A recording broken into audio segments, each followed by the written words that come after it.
Canal Cinessemia vai tratar da transvaloração dos valores em Nietzsche.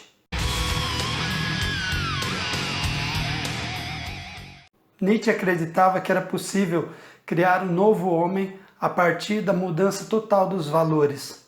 Os valores ultrapassados que formaram o homem ocidental, os valores do cristianismo, uma vez substituídos por outros, faria advir um novo ser, um homem que estaria para além desse tal que nós conhecemos. Esse era o projeto e também o sonho de Nietzsche. Vamos tratar disso em dois filmes. Primeiro, Dias de Nietzsche em Turim, de 2001.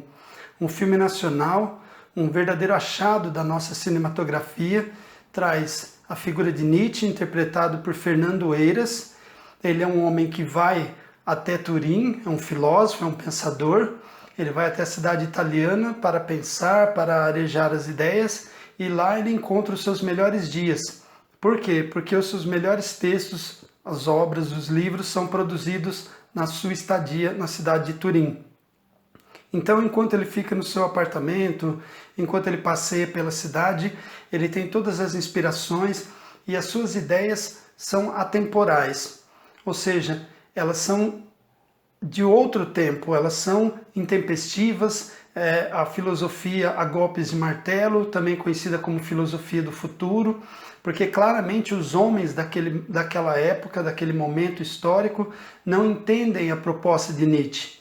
Nietzsche queria mudar toda a estrutura da sociedade, tal como um pensador idealista.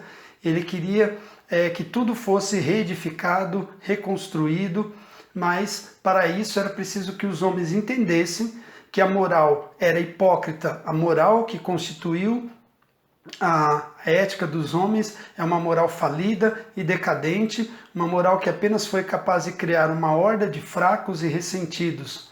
Fracos porque deixam de fazer o que querem e não conseguem ser o que poderiam ser, e ressentidos porque acabam tendo raiva ou ódio daqueles que fazem aquilo que eles gostariam de fazer.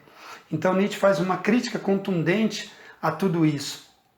Ele caminha soberanamente com a sua postura altiva e afirma categoricamente que Deus está morto e que fomos nós que o matamos, porque criamos a ideia de um Deus que não fomos capazes de seguir.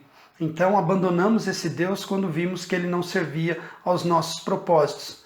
É essa denúncia que Nietzsche faz. Isso faz parte do seu anseio por um novo homem, por uma nova criatura. E esse novo ser só viria à tona, só seria uma realidade a partir de outros valores, totalmente diferentes dos que aí estão. Para Nietzsche, o potencial dos homens não floresce exatamente por conta da covardia. É esse medo de ser algo e ser reprovado socialmente que faz com que esse potencial fique sempre latente e nunca floresça.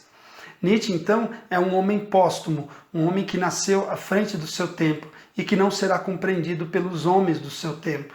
Ele não tinha essa ilusão, ele tinha, aliás, ao contrário, clara a noção de que ele só seria compreendido no futuro.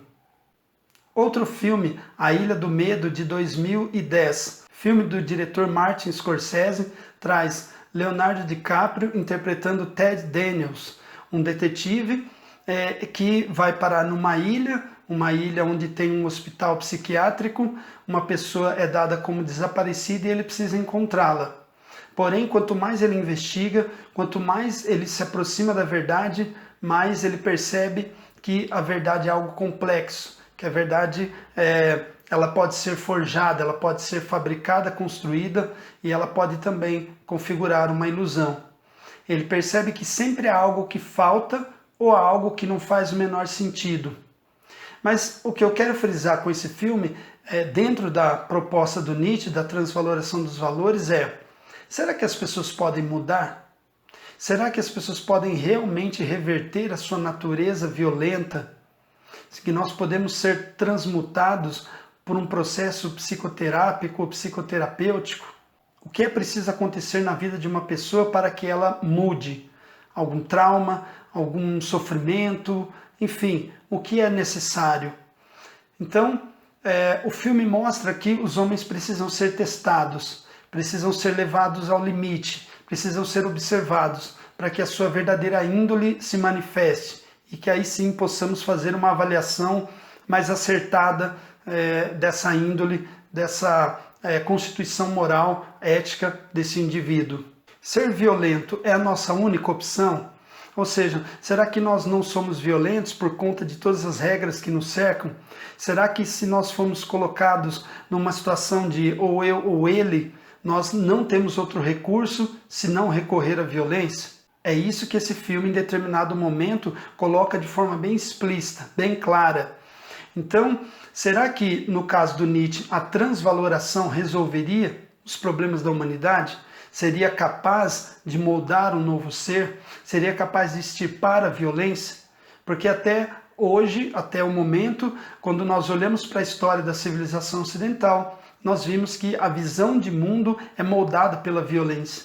Ou seja, a violência sempre esteve presente em todos os momentos da história, principalmente nos momentos de mudança. Nesse sentido, pode-se dizer que o cristianismo falhou miseravelmente, porque não conseguiu extirpar a violência do homem, fazer com que o homem amasse o seu próximo, amasse a si mesmo, não usasse a violência como recurso de dominação sobre o outro.